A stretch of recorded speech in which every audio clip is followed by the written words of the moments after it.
Section 11 of Astounding Stories number 4, April 1930. The Soul Snatcher by Tom Curry. Read by Tommy Howell.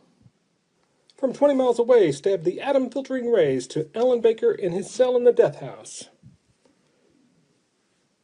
The shrill voice of a woman stabbed the steady hum of the many machines in the great, semi-darkened laboratory. It was the onslaught of weak femininity against the ebony shadow of Jared, the silent Negro servant of Professor Ramsay Burr.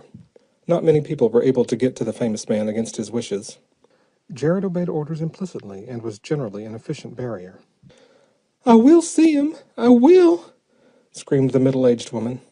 "I'm Mrs. Mary Baker, and it's his fault my son is going to die. His fault, Professor Burr." Jared was unable to keep her quiet.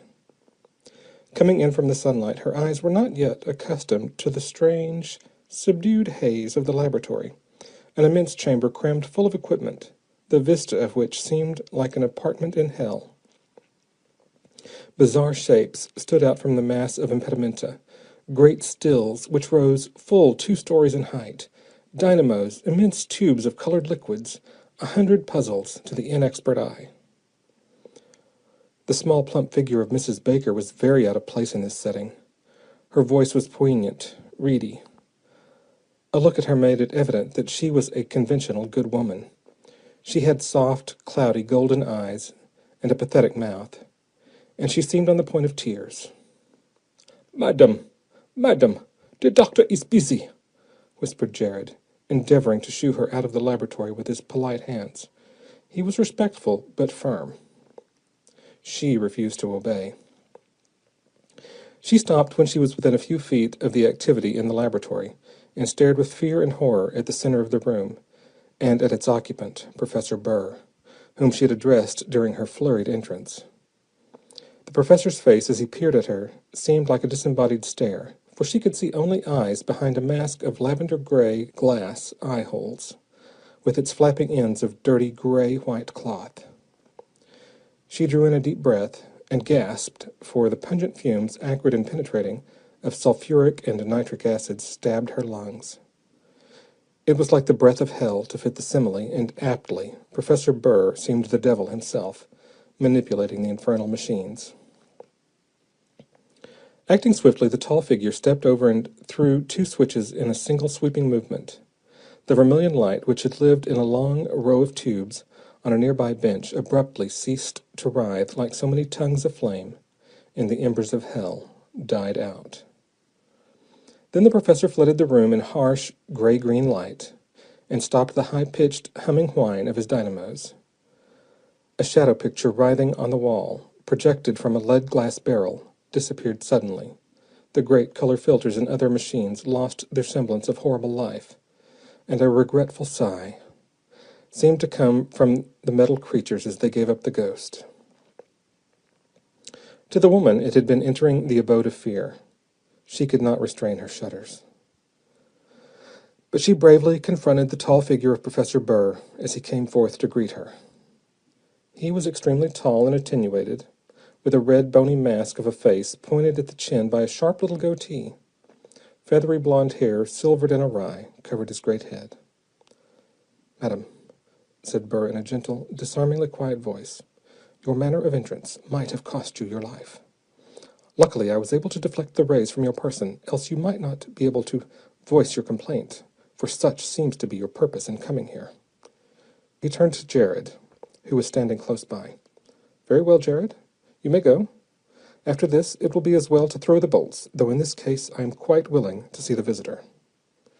Jared slid away, leaving the plump little woman to confront the famous scientist.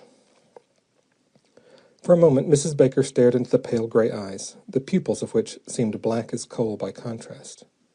Some, his bitter enemies, claimed that Professor Ramsay Burr looked cold and bleak as an iceberg.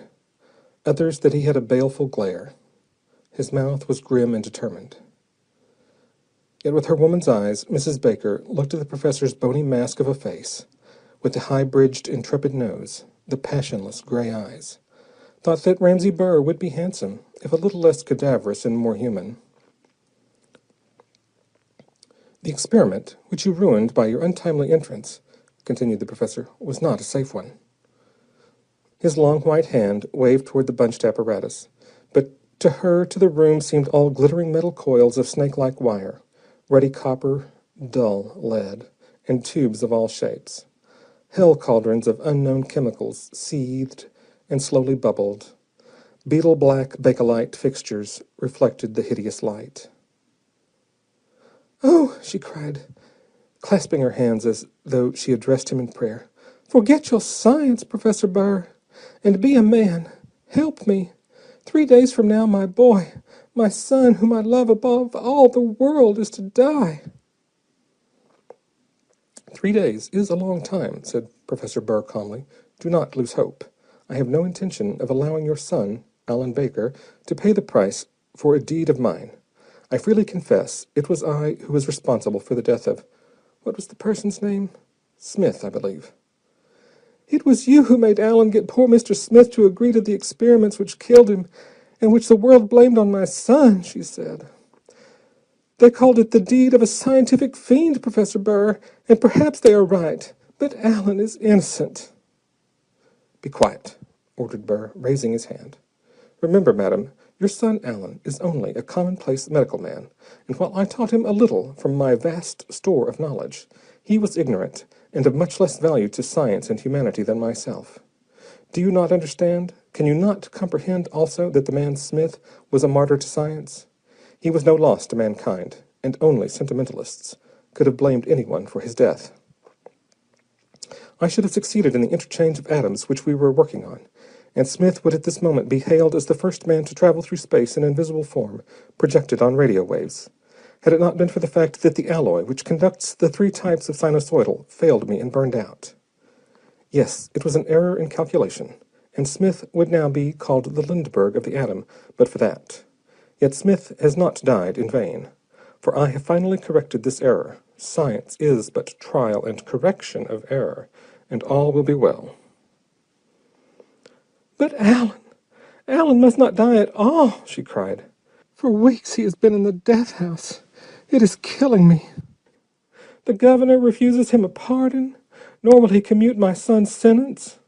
In 3 days he is to die in the electric chair for a crime which you admit you alone are responsible for. Yet you remain in your laboratory, immersed in your experiments, and do nothing. Nothing." The tears came now, and she sobbed hysterically. It seemed that she was making an appeal to someone in whom she had only a forlorn hope. "Nothing?" repeated Burr, pursing his thin lips. "Nothing, madam? I have done everything. I have, as I have told you, perfected the experiment. It is successful. Your son has not suffered in vain, and Smith's name will go down with the rest of science's martyrs as one who died for the sake of humanity. But if you wish to save your son, you must be calm. You must listen to what I have to say, and you must not fail to carry out my instructions to the letter. I am ready now." Light, the light of hope, sprang in the mother's eyes. She grasped his arm and stared at him with shining face through tear-dipped eyelashes. Do you mean it? Can you save him? After the governor has refused me, what can you do? No influence will snatch Alan from the jaws of the law. The public is greatly excited and very hostile toward him." A quiet smile played at the corners of Burr's thin lips. "Come," he said. "Place this cloak about you. Alan wore it when he assisted me." The professor replaced his own mask and conducted the woman into the interior of the laboratory. "I will show you," said Professor Burr. She saw before her now, on long metal shelves, which appeared to be delicately poised on fine scales, whose balance was registered by hairline indicators, 2 small metal cages. Professor Burr stepped over to a row of common cages set along the wall. There was a small menagerie there, guinea pigs, the martyrs of the animal kingdom, rabbits, monkeys, and some cats. The man of science reached in and dragged out a mewing cat, placing it in the right-hand cage on the strange table.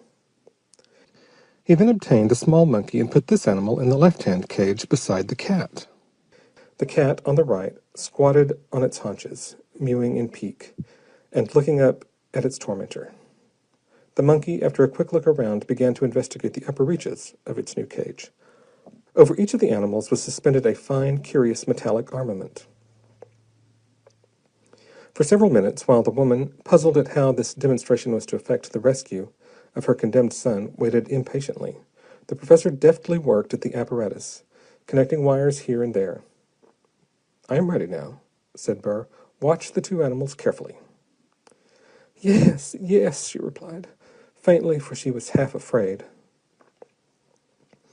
The great scientist was stooping over, looking at the balances of the indicators through microscopes. She saw him reach for his switches, and then a brusque order caused her to turn her eyes back to the animals, the cat in the right-hand cage, the monkey at the left. Both animals screamed in fear, and a sympathetic chorus sounded from the menagerie as a long purple spark danced from one gray metal pole to the other, over the cages on the table.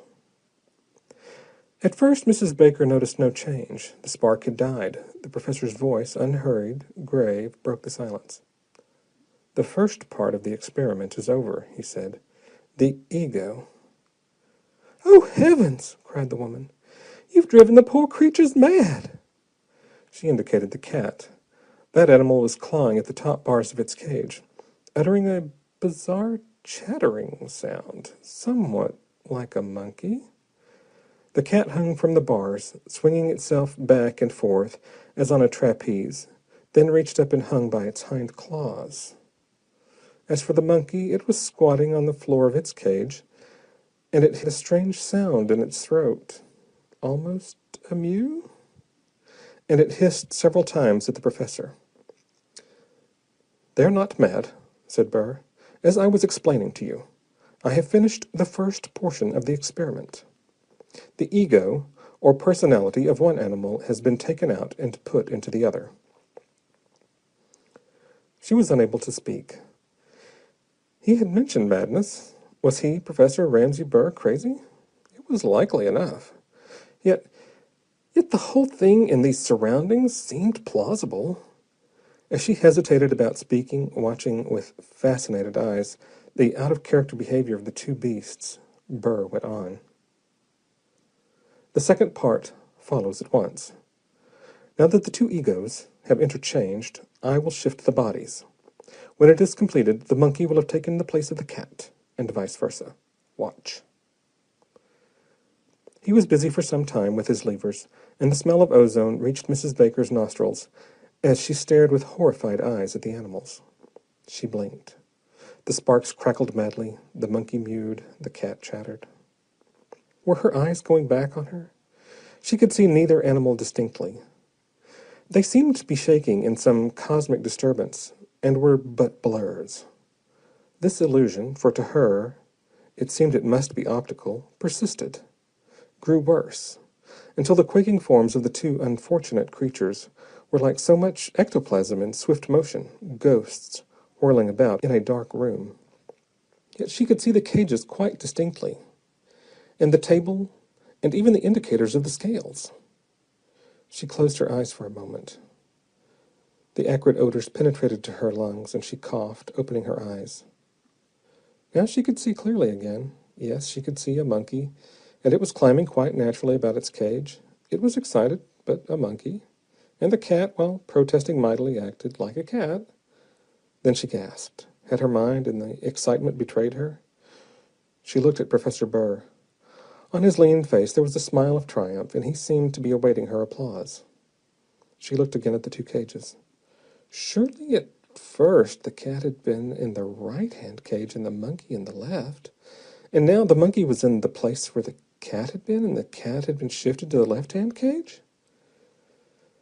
"So it was with Smith, when the alloys burned out," said Burr. "It is impossible to extract the ego or dissolve the atoms and translate them into radio waves unless there is a connection with some other ego and body. For in such a case, the translated soul and body would have no place to go. Luckily for you, madam, it was the man Smith who was killed when the alloys failed me.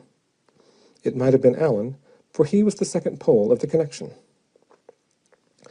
"But," she began faintly, "how can this mad experiment have anything to do with saving my boy?"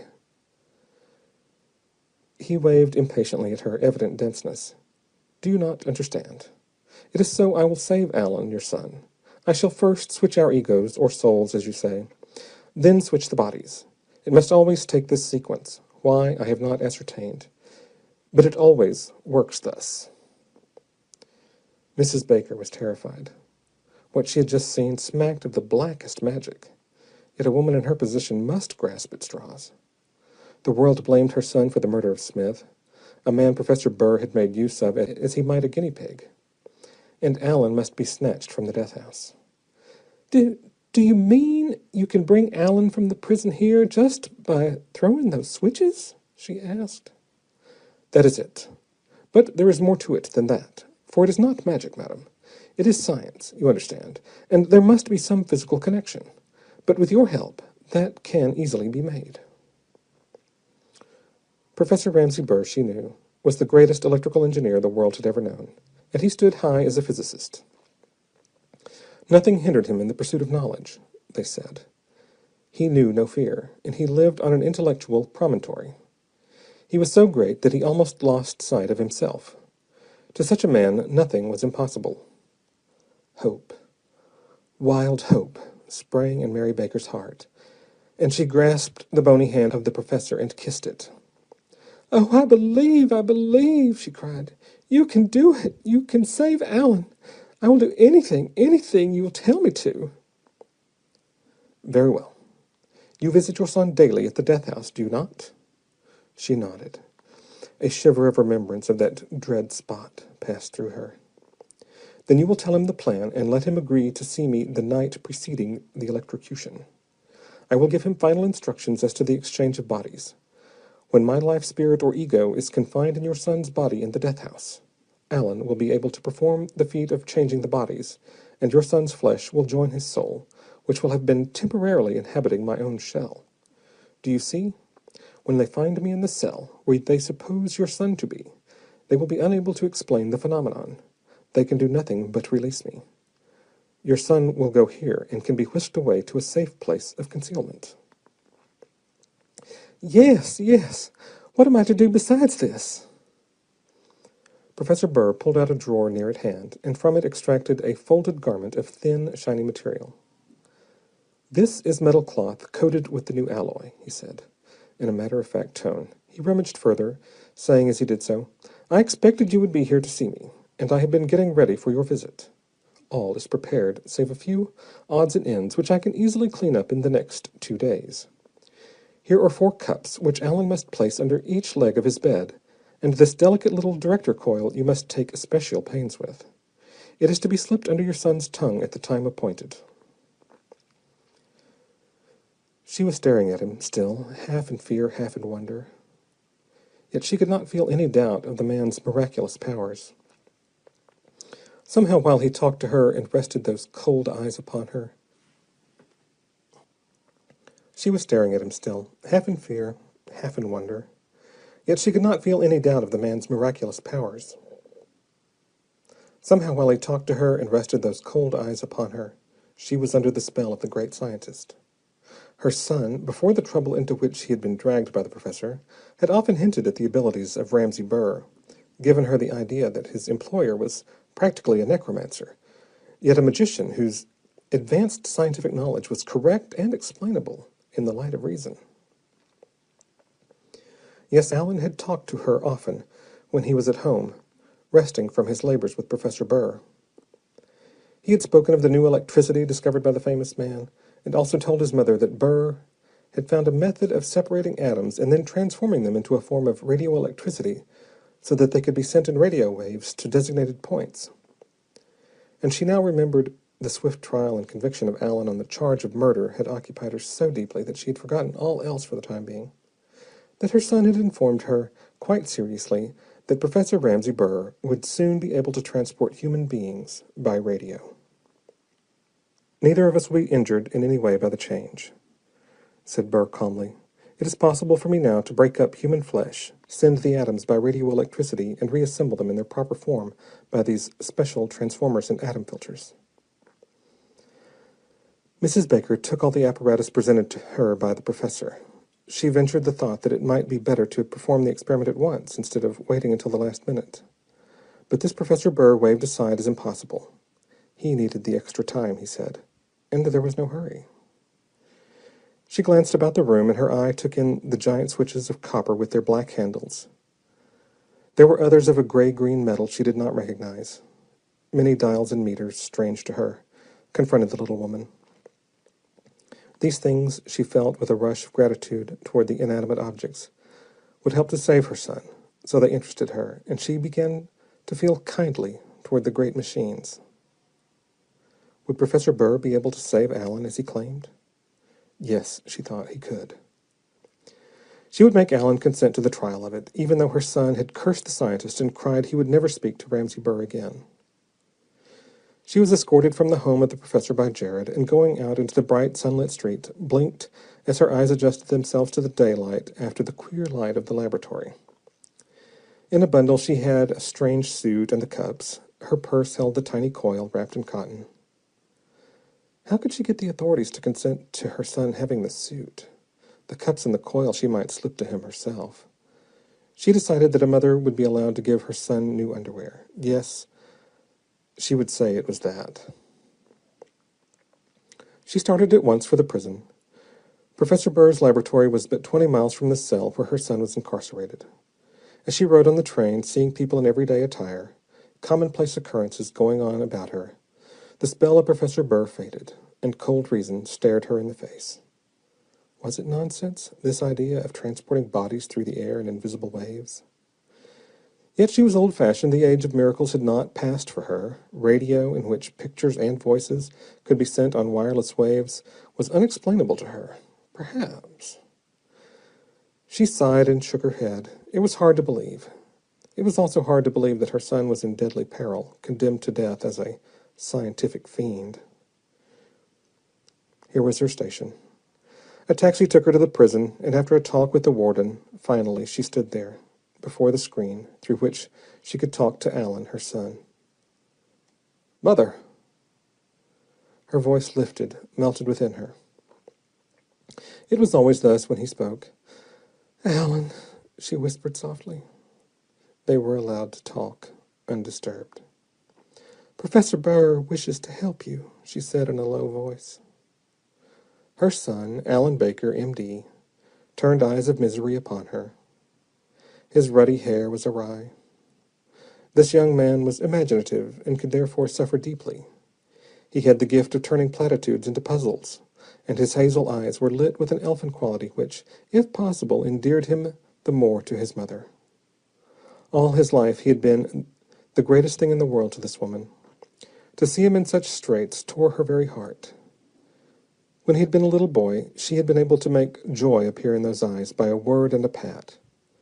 Now that he was a man, the matter was more difficult. But she had always done her best. "I cannot allow Professor Burr to do anything for me," he said dully. "It is his fault that I am here." "But, Alan, you must listen. Listen carefully. Professor Burr can save you.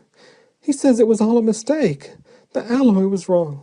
He has not come forward before because he knew he would be able to iron out the trouble if he had time and thus snatch you from this terrible place." She put as much confidence into her voice as she could. She must, to enhearten her son, anything to replace that look of suffering with one of hope. She would believe. She did believe.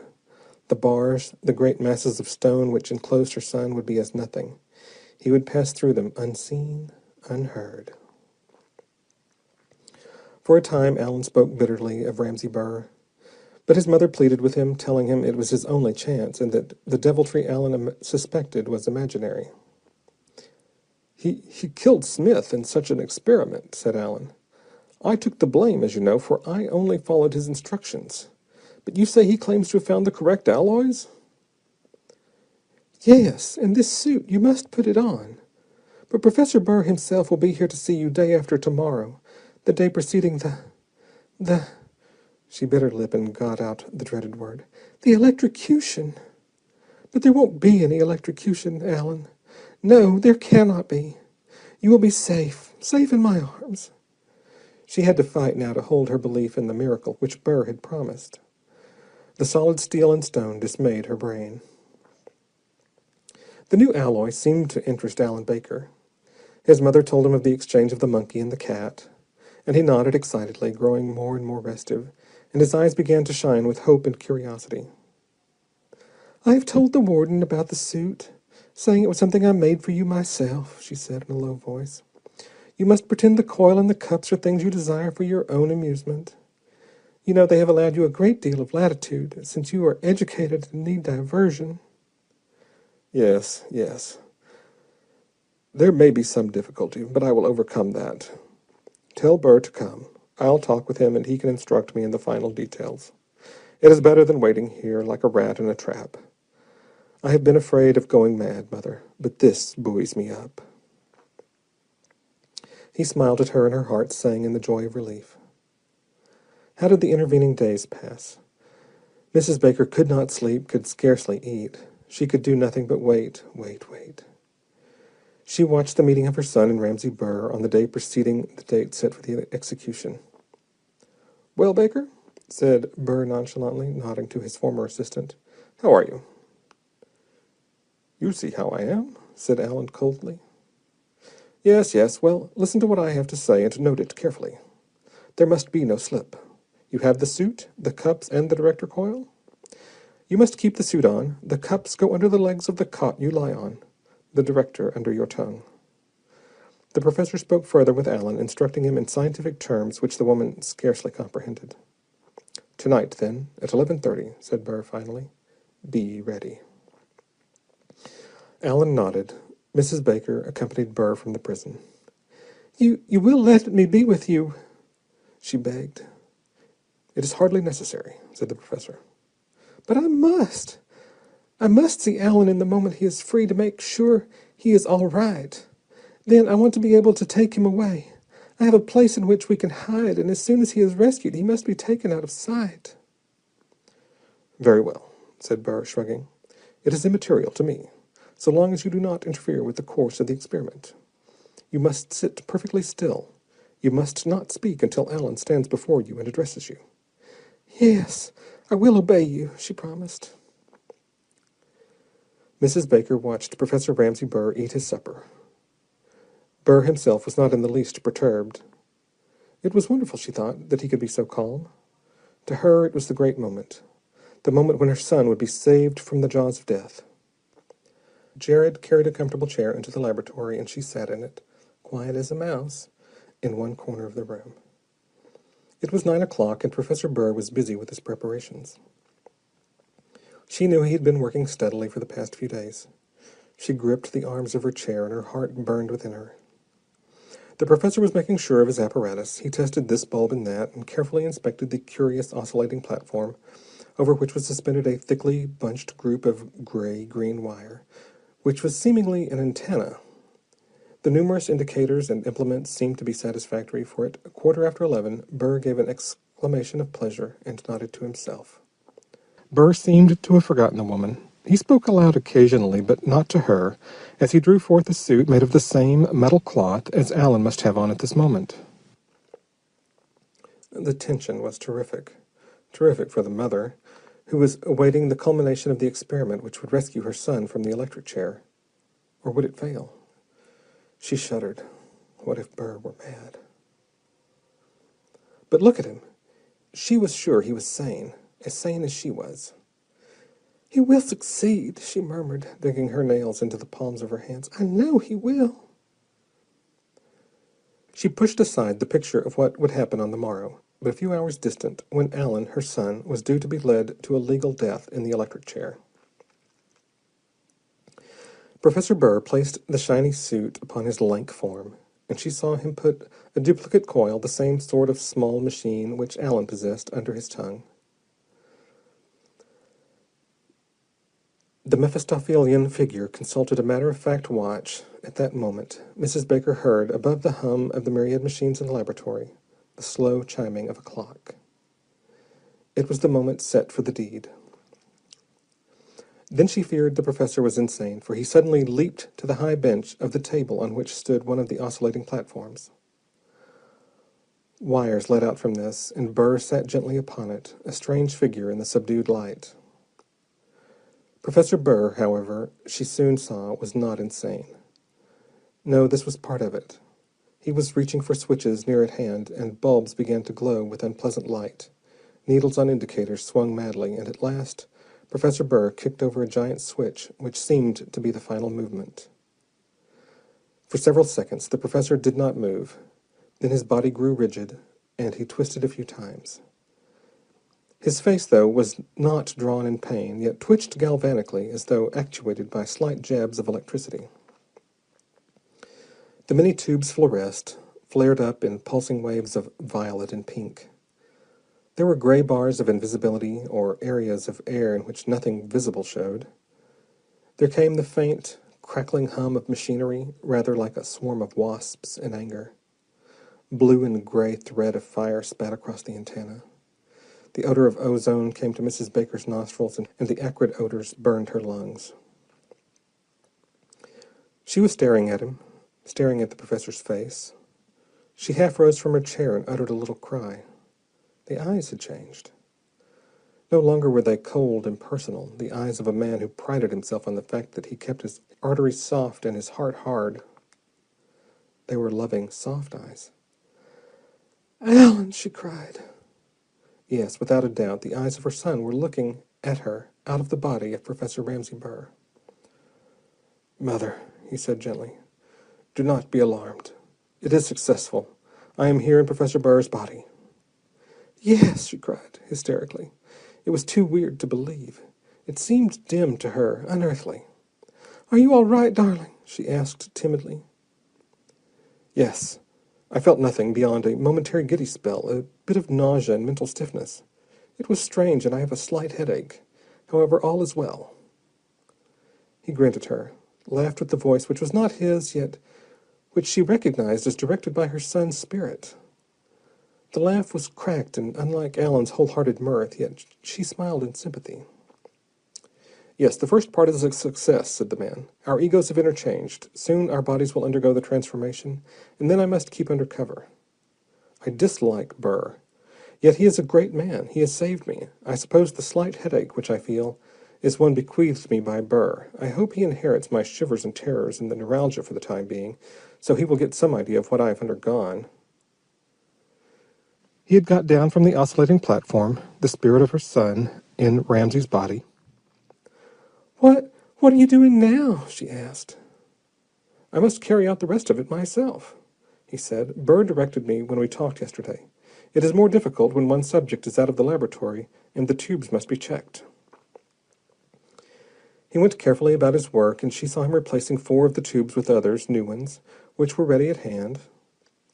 Though it was the body of Ramsay Burr, the movements were different from the slow, precise work of the professor, and more she realized that her son inhabited the shell before her. For a moment the mother thought of attempting to dissuade her son from making the final change. Was it not better thus than to chance the disintegration of the bodies?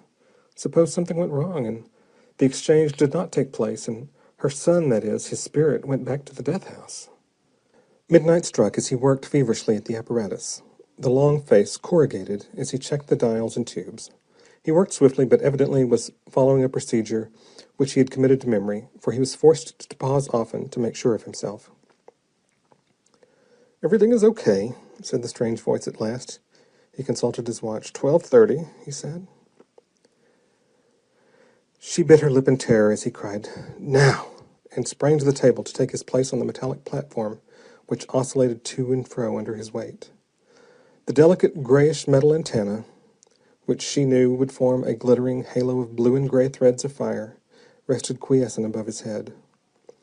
"This is the last thing," he said calmly, as he reached for the big ebony-handled switch. "I'll be myself in a few minutes, Mother." "Yes, son, yes."